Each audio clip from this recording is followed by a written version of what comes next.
Hello all, welcome to my channel Learning Oasis. So in today's video, we are going to see how to convert a calendar date into a financial year format or a fiscal year.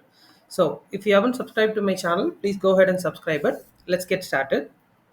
So these are the list of dates for which I want to identify which financial year does it belong. For example, in India or if in US, what's the fiscal year does this date belong?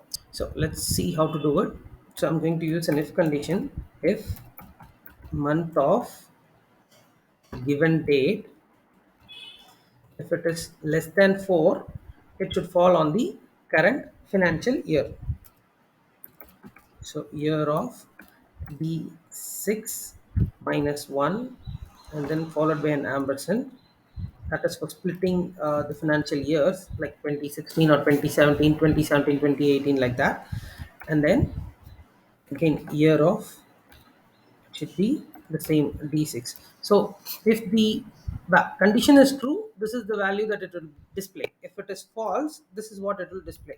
So year of d6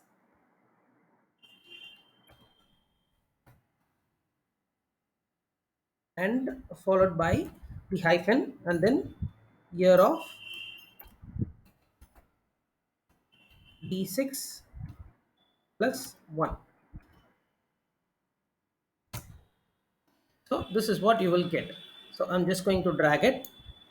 So if you see, since this is falling on 1st of Feb, it is showing as 2017, 2018. So let's check with the date from a current month. Okay, let's take today's date. So this should come under 2023, 24 because we are still not past March.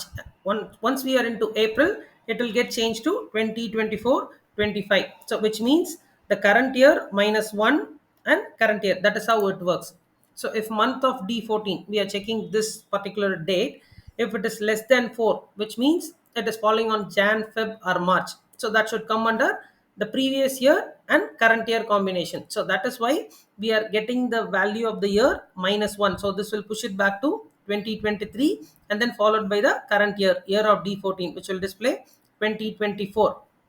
So the false condition, which means it is beyond April. So in that case, it should be the current year plus 1 for the next year. So that is how it works this way. Year of D14, which will display the current year and then followed by an hyphen and then year of D14 plus 1. That will make it as 2025. So let's just change this date to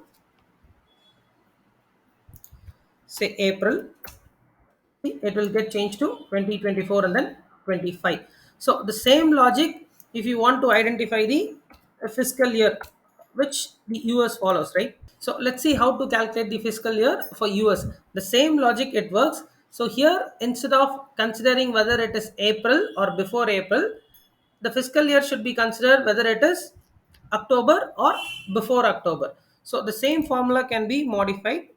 So instead of using 4 here, if you use 10, it will give you the output as the fiscal year in US terms.